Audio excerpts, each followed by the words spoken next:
It is April 19, 2026, through 5 a.m. Pacific Standard Time. Damn, it's late. Here we are, another update. Ladies and gentlemen, these reports are all rumors. I'm bringing you public news from around the world. Please remember to follow, like, share, and repost. Please verify all info on your own. Even my own thoughts and input are for entertainment purposes only. Let's get into it. So the IRGC says that they are replenishing missiles and drone launch platforms at a faster rate than before the war.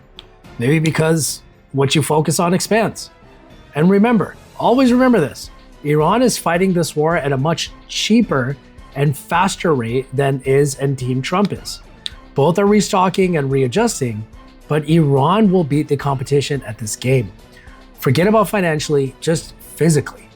The manpower, the red tapes, the bureaucracy, it's just less than Iran. Iran is again and again saying no one can deprive the right of nuclear rights to have nuclear weapons for defense.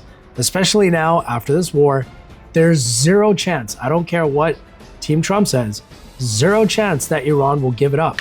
Think common sense. Iran knows how the severe the attacks will be, and the pressure is on them. They know that they need to do everything in their power for their survival and to maintain their defense, especially now with the stakes being higher with the Strait of Hormuz. The Strait of Hormuz has now been closed for 2 days. And this is all thanks to Trump's big mouth. Iran will continue to close it. I just don't think no matter what negotiations happen, Iran knows that their goodwill and gestures will be repaid with deception and lies. And Iran is like, I ain't doing this shit anymore, all right?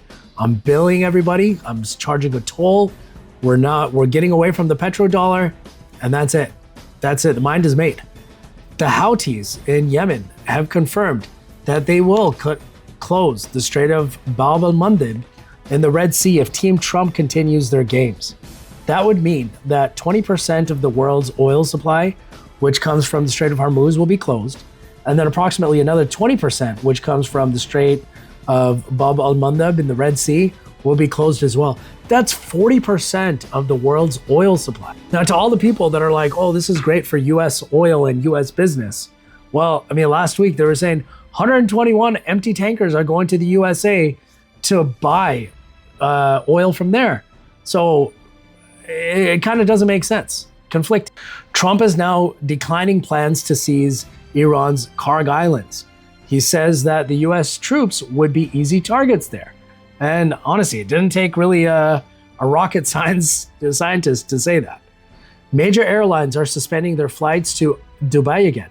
The situation there is getting worse, and Dubai will continue to pay a toll to get their oil out of the Strait of Hormuz. North Korea has launched ballistic missiles into the Sea of Japan. No hits, no damage, no targets. They just most likely wanted to flex that they're ready and on standby to jump in. The New York Times says that Iran still has more than 60% of its missile platforms intact. This is enough to keep control of the Strait of Hormuz, but this also contests Trump's claim that he's destroyed all of the missile platforms. The IRGC is saying about Trump destroying Iran's navy, if Trump is sincere about destroying our naval forces, why doesn't he send his ships to open the Strait of Hormuz? An open challenge. They're like, bro, you keep yapping, you keep saying whatever, and you've done this and that. Well, bring your ships.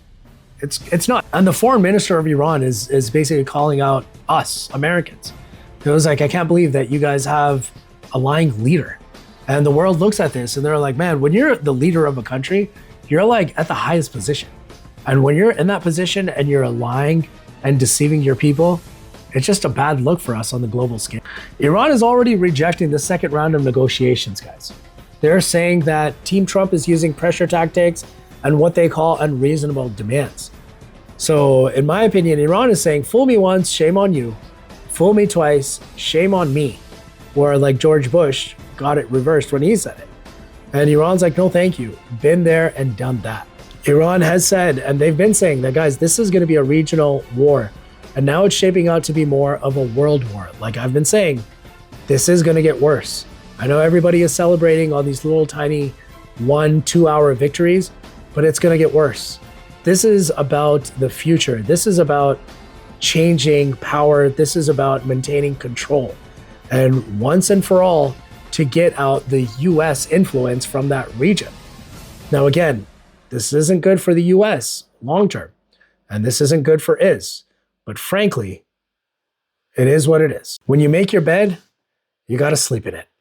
Ladies and gentlemen, with the bed and sleep, mine sounds really good. It is 5 a.m.